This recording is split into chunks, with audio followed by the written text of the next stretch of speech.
ಜೈಲು ಅಧಿಕಾರಿ ಮತ್ತು ವಾರ್ಡನ್ಗಳು ಲೂಟಿ ಮಾಡಿದಂತ ಆರೋಪಕ್ಕೆ ಸಂಬಂಧಿಸಿದಂತೆ ಜೈಲಿನ ಸಿಬ್ಬಂದಿ ಮಾನವ ಹಕ್ಕುಗಳ ಆಯೋಗಕ್ಕೆ ದೂರು ಕೊಟ್ಟಿದ್ದಾರೆ. ದೂರು ಸಲ್ಲಿಸಿದ ವ್ಯಕ್ತಿಯ ಮೇಲೆ ಶೇಷ ಅಂದ್ರೆ ಡಿಐಜಿ ಹಲ್ಲೆ ಮಾಡಿದಂತ ಆರೋಪ.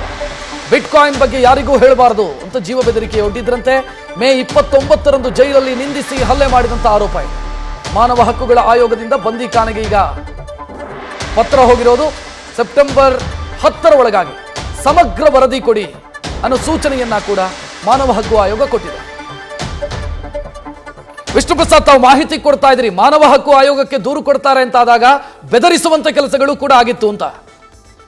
ಯಾವಾಗ ಈ ರೀತಿ ಮಾನವ ಹಕ್ಕು ಆಯೋಗಕ್ಕೆ ದೂರನ ಕೊಡುವಂತ ಕೆಲಸ ಆಗುತ್ತೆ, ಅವರು ಈ ವಿಚಾರಕ್ಕೆ ಸಂಬಂಧಪಟ್ಟಂತೆ ಒಂದ್ ಕಡೆ ಪ್ರಿಸನ್ ಡಿಪಾರ್ಟ್ಮೆಂಟ್ಗೆ ಪತ್ರವನ್ನು ಬರೀತಾರೆ, ಈ ರೀತಿ ಆರೋಪ ಕೇಳಿ ಬಂದಿದೆ, ಇದನ್ನ ತನಿಖೆ ನಡೆಸಿ ಅಂತ. ಅದರ ಜೊತೆಗೆ SITಗೂ ಕೂಡ ಈ ಒಂದು ವಿಚಾರ ರವಾನೆ ಆಗುತ್ತೆ.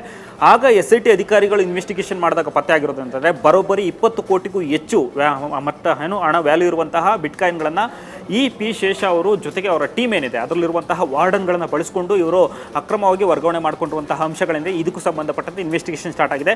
ಜೊತೆಗೆ ಇದಕ್ಕೆ ಬೇಕಾಗಿರುವಂತಹ ಪೂರಕ ಸಾಕ್ಷ್ಯಾಧಾರಗಳನ್ನು ಈಗಾಗಲೇ SIT ಅಧಿಕಾರಿಗಳು ಕಲೆ ಹಾಕುವಲ್ಲಿ ಯಶಸ್ವಿಯಾಗಿದ್ದಾರೆ. ಯಾವಾಗ ಈ ವಿಷಯ ಗೊತ್ತಾಗುತ್ತೆ, ಈ ವಿಷಯಕ್ಕೆ ಸಂಬಂಧಪಟ್ಟಂತೆ ಆತನ ಒಮ್ಮೆ ಕರೆದು ವಿಚಾರಣೆ ಕೂಡ ನಡೆಸ್ತಾರೆ DIGನ. ಈ ರೀತಿ ವಿಚಾರಣೆ ನಡೆಸುವಂಥ ಸಂದರ್ಭದಲ್ಲಿ ಮೊದಲು ಸ್ಟೇಟ್ಮೆಂಟ್ ಮಾತ್ರ ರೆಕಾರ್ಡ್ ಆಗಿತ್ತು. ಆದರೆ ಈಗ ಅವರ ಪಾತ್ರ ಕನ್ಫರ್ಮ್ ಆದಂತಹ ಬಳಿಕ ಈಗ ಪಿ ಶೇಷ ಅವರು ಅಬ್ಸ್ಕ್ಯಾಂಡಿಂಗ್ ಆಗಿದ್ದಾರೆ. ಆತನು ಕೂಡ ಈಗ ತಲೆಮರೆಸ್ಕೊಂಡು ಓಡೋಗಿದ್ದಾರೆ ಅನ್ನೋ ಮಾಹಿತಿ ಲಭ್ಯ ಆಗ್ತಿರುವಂಥದ್ದು. ಇದರ ನಡುವೆ ಯಾವಾಗ ಈ ಒಂದು ಮಾನವ ಹಕ್ಕು ಆಯೋಗಕ್ಕೆ ದೂರನ್ನು ಕೊಡ್ತಾರೆ, ಈ ದೂರು ಕೊಟ್ಟಂತಹ ಬಳಿಕ ಪಿ ಶೇಷ ಅವರು ಗಾಬರಿಗೊಂಡು ಸ್ವತಃ ಜೈಲಿಗೆ ಬಂದು ಯಾರು ದೂರು ಕೊಟ್ಟಿರ್ತಾರೆ ಅವರ ಮೇಲೆ ದಾಳಿ ನಡೆಸುವಂಥ ಕೆಲಸವನ್ನು ಮಾಡಿದ್ದಾರೆ. ಅವರಿಗೆ ಅವಾಚ್ಯ ಶಬ್ದಗಳನ್ನು ನಿಂದಿಸಿ ಅವ್ರ ಮೇಲೆ ಹಲ್ಲೆ ಮಾಡಿ ಓಡೋಗಿದ್ದಾರೆ.